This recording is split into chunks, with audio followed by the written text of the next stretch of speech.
शिव पुराण विधेश्वर संहिता छठा अध्याय। ब्रह्मा विष्णु युद्ध।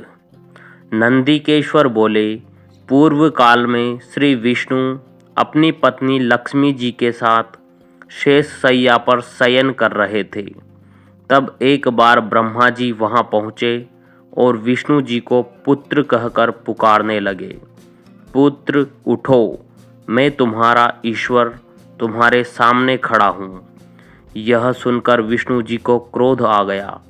फिर भी शांत रहते हुए वे बोले, पुत्र तुम्हारा कल्याण हो। कहो अपने पिता के पास कैसे आना हुआ।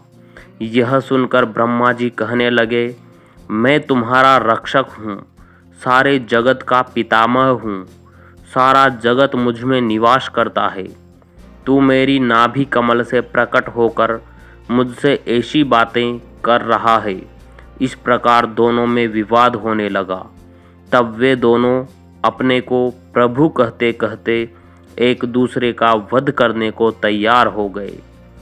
हंस और गरुड़ पर बैठ दोनों परस्पर युद्ध करने लगे।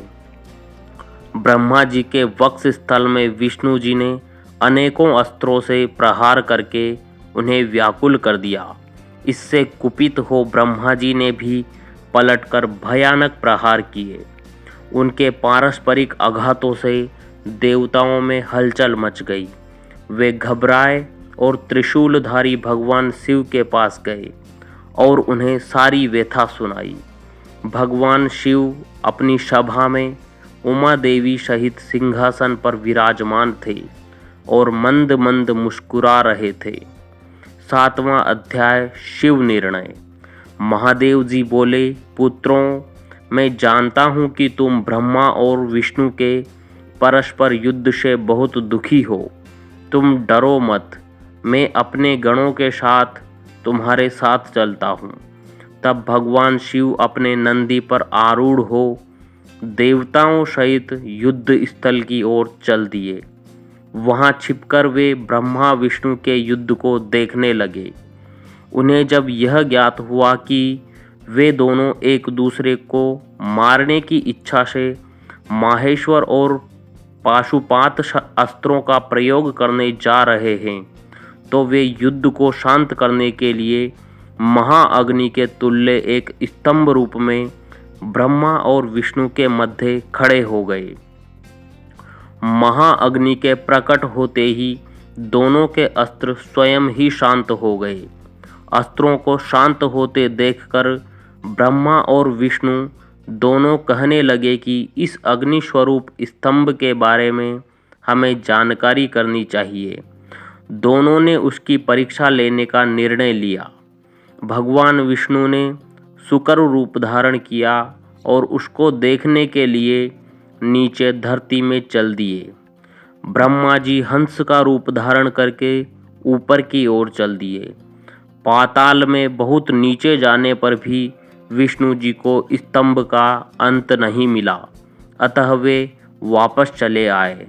ब्रह्मा जी ने आकाश में जाकर केतकी का फूल देखा। वे उस फूल को लेकर विष्णु जी के पास गए। विष्णु ने उनके चरण पकड़ लिए। ब्रह्मा जी के छल को देखकर भगवान शिव प्रकट हुए। विष्णु जी की महानता से शिव प्रसन्न होकर बोले, हे विष्णु जी, आप सत्य बोलते हैं, अतः मैं आपको अपनी समानता का अधिकार देता हूँ। आठवां अध्याय ब्रह्मा का अभिमान भंग। नंदिकेश्वर बोले, महादेव जी ब्रह्मा जी के छल पर अत्यंत क्रोधित हुए। उन्होंने अपने त्रिनेत्र तीसरी आंख से भैरव को प्रकट किया और उन्हें आज्ञा दी कि वह तलवार से ब्रह्मा जी को दंड दें। आज्ञा पाते ही भैरव ने ब्रह्मा जी के बाल पकड़ लिए और उनका पांचवा सिर काट दिया। ब्रह्मा जी डर के मारे कांपने लगे। उन्होंने भैरव के चरण पकड़ लिए तथा क्षमा मांगने लगे। इसे देखकर श्री विष्णु ने भगवान शिव से प्रार्थना की कि आपकी कृपा से ही ब्रह्मा जी को पांचवा सिर मिला था, अतः आप इन्हें क्षमा कर दें। तब शिव जी की आज्ञा पाकर ब्रह्मा को भैरव ने छोड़ दिया।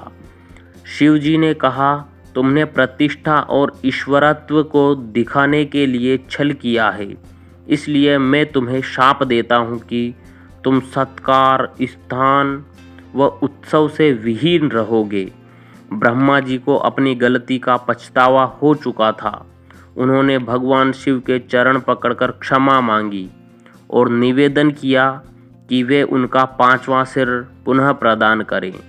महादेव जी ने कहा, जगत की स्थिति को बिगाड़ने से बचाने के लिए पापी को दंड अवश्य देना चाहिए ताकि लोक मर्यादा बनी रहे। मैं तुम्हें वरदान देता हूँ कि तुम गणों के आचार्य कहलाओगे और तुम्हारे बिना यज्ञ पूर्ण न होंगे। फिर उन्होंने केतकी के पुष्प से कहा, अरे दुष्ट केतकी पुष्प, अब मेरी पूजा के अयोग्य रहोगे। तब केतकी पुष्प बहुत दुखी हुआ और उनके चरणों में गिरकर माफ़ी मांगने लगा। तब महादेव जी ने कहा, मेरा वचन तो झूठा नहीं हो सकता, इसलिए तू मेरे भक्तों के योग्य होगा। इस प्रकार तेरा जन्म सफल हो जाएगा। 8वां अध्याय यहीं समाप्त होता है। 9वां अध्याय सुनने के लिए हमारे चैनल को सब्सक्राइब करना ना भूलें। धन्यवाद। ओम नमः शिवाय।